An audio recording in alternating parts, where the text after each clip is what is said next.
ahli geologi mengungkapkan posisi Indonesia yang berada di pertemuan tiga lempeng utama dunia, yaitu Eurasia, Indo-Australia, dan Pasifik, serta berada di cincin api Pasifik sepanjang 40.000 km, mengakibatkan sering terjadinya gempa bumi.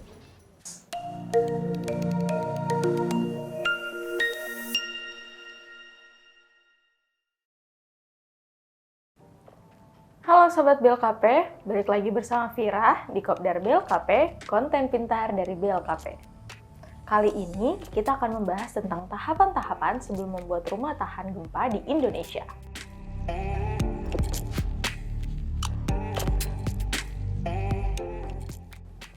Seperti yang kita ketahui, Indonesia merupakan negara yang memiliki potensi bencana alam yang tinggi, diantaranya adalah gempa bumi.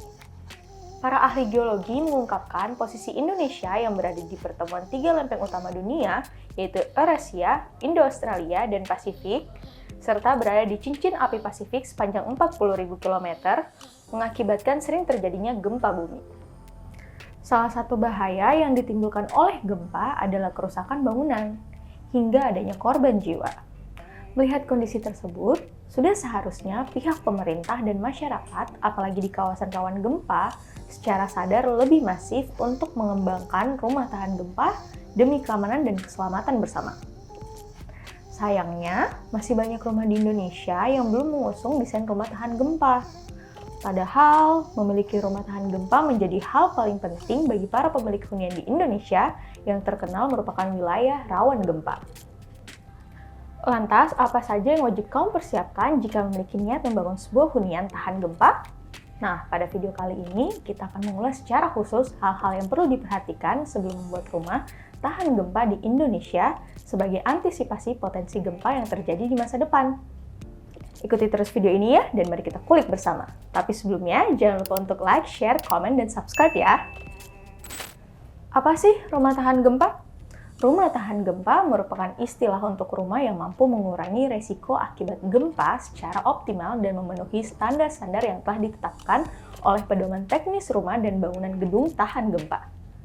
Menilik dari Pedoman Teknis Rumah dan Bangunan Gedung Tahan Gempa yang dikeluarkan oleh Departemen Pekerjaan Umum, inilah standar yang harus dipenuhi. Yang pertama, bila terkena gempa bumi yang lemah, bangunan tidak mengalami kerusakan sama sekali. Yang kedua, apabila terkena gempa bumi yang sedang, bangunan boleh rusak pada elemen-elemen non-struktural, tapi tidak boleh rusak pada elemen struktur. Dan yang ketiga, apabila terjadi gempa bumi yang dahsyat, bangunan tersebut tidak boleh runtuh baik sebagian atau seluruhnya. Bangunan tidak boleh mengalami kerusakan besar yang tidak dapat diperbaiki atau sulit diperbaiki. Poin dari standar tersebut adalah bagaimana sebuah rumah mampu digunakan secepat mungkin setelah terjadinya gempa. Idealnya, rumah di Indonesia sudah semestinya terbebas atau bersahabat dengan risiko gempa, khususnya di wilayah yang rawan gempa. Akan tetapi, data yang dikutip dari VOA, Indonesia mengungkapkan gempa berkekuatan 4,8 skala Richter yang terjadi di Karangasem, Bali pada 16 Oktober 2021 silam mampu merusak 1.987 rumah.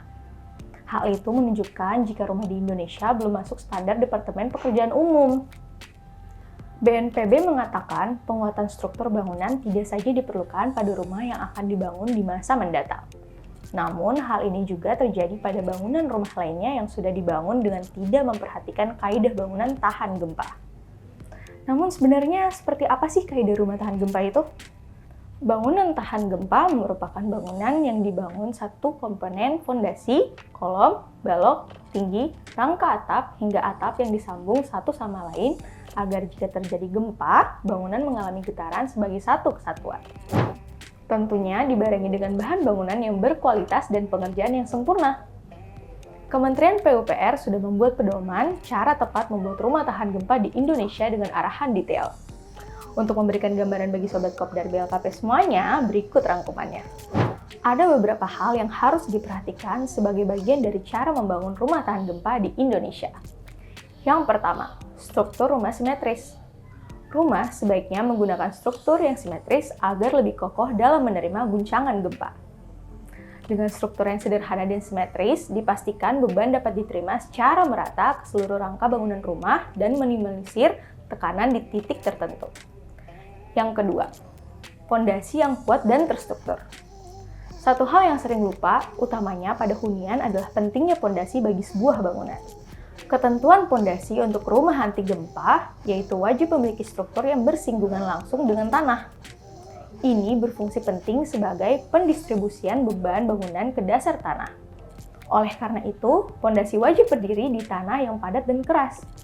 Jangan sekali-kali membangun rumah di pondasi yang berada di struktur tanah lunak atau rawan gerak. Yang ketiga, struktur rumah ringan namun kuat. Pemilihan material bangunan ringan dan kuat menjadi aspek penting dalam pembuatan rumah tahan gempa berikutnya. Berdasarkan fakta di lapangan, rumah dengan tembok bata kemungkinan mengalami kerusakan sampai 70% saat terjadinya gempa bumi. Banyak ahli dan konstruksi modern menyarankan penggunaan baja ringan, mengingat material ini selain bobotnya ringan juga diklaim kokoh serta awet. Pemasangannya yang kuat dengan sistem interlocking khas struktur baja ringan membuat material ini tetap kuat hingga kesambungannya. Nah, Sobat Kopdar BLKP, semoga video kali ini bisa menjadi referensi kamu sebagai persiapan cara membangun rumah tahan gempa di Indonesia. Untuk membantu kamu mendapatkan baja ringan terbaik sesuai kebutuhan, kamu bisa kunjungi website BLKP. Selalu gunakan bahan bangunan berkualitas tinggi dari produsen terpercaya ya. Material baja ringan yang diproduksi oleh BLKP sudah terjamin kualitasnya karena berstandar SNI dan certified by ISO 9001-2015. Yuk, bangun rumah tahan gempa! Itu dia informasi untuk Sobat Kopdar BLKP semuanya. Untuk info selanjutnya dapat mengunjungi website kami di www.blkp.co.id. Untuk info dan tips menarik lainnya, follow Instagram kami di @blkp_id dan TikTok blkp_id. Jangan lupa untuk share, like, komen, dan subscribe ya. Sampai jumpa di video lainnya.